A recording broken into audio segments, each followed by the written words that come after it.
Telangana cabinet ప్రక్షాళన కోసం ప్రయత్నాలు జరుగుతున్నాయని అన్నారు టీపీసీసీ చీఫ్ మహేష్ కుమార్ గౌడ్. ఢిల్లీలో మీడియాతో మాట్లాడిన మహేష్ గౌడ్ అధిష్టానం నిర్ణయమే ఫైనల్ అని తెలిపారు. కేబినెట్లోకి తాను వెళ్లే ప్రసక్తే లేదన్నారు. ఫ్యూచర్ సిటీ అభివృద్ధిపై సీఎం పట్టుదలతో ఉన్నారన్నారు.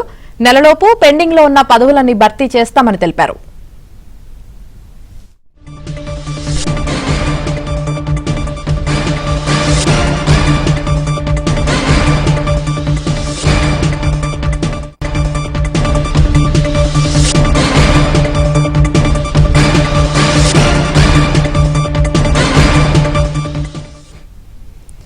తెలంగాణ కేబినెట్ ప్రక్షాళన కోసం ప్రయత్నాలు జరుగుతున్నాయని అన్నారు టీపీసీసీ చీఫ్ మహేష్ కుమార్ గౌడ్. ఢిల్లీలో మీడియాతో మాట్లాడిన మహేష్ గౌడ్ అధిష్టానం నిర్ణయమే ఫైనల్ అని తెలిపారు. ఇక దీనికి సంబంధించి పూర్తి సమాచారం మా ఢిల్లీ ప్రతినిధి సతీష్ అందిస్తారు. సతీష్.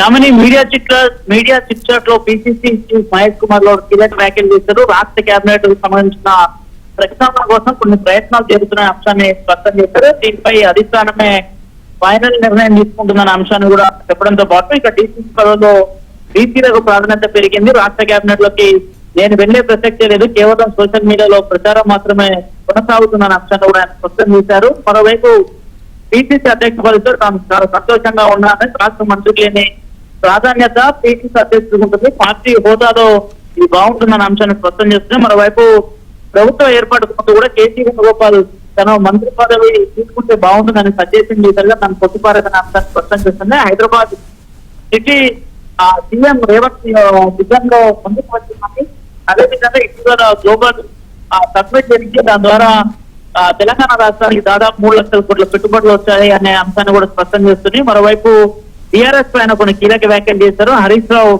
కేసీఆర్ కు దెబ్బ వేశారని, ఎవరికైనా సీఎం కావాలని హరీష్ రావుకు ఉంటుంది కదా అనే అంశాన్ని కూడా ఉద్దేశిస్తుంది. మరోవైపు కేసీఆర్ కు ప్రజల్లో ఉన్న అభిమానం కేటీఆర్ కు లేదని, జూబ్లీస్ ఎన్నికల్లో టీఆర్ఎస్ ఓడిపోతుందని, కేసీఆర్ జూబ్లీస్ ఎన్నికల్లో ప్రచారం చేయలేదన్న అంశాన్ని కూడా మహేష్ కుమార్ గారు స్పష్టం చేశారు. మరోవైపు టీఆర్ఎస్ కి ఫ్యూచర్ ఉంటే కవిత బయటికి ఎందుకు వచ్చేదన్న అంశాన్ని కూడా స్పష్టం చేస్తున్నాయి.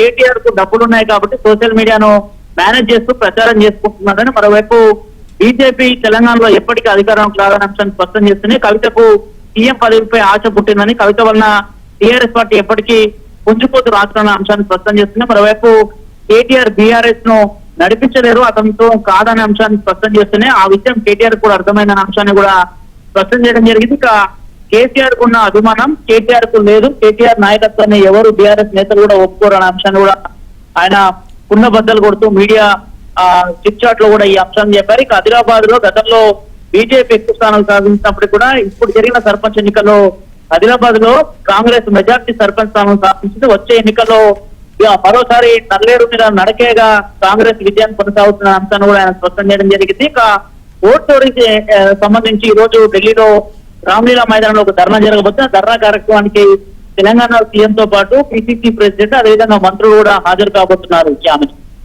Right, thank you Satish.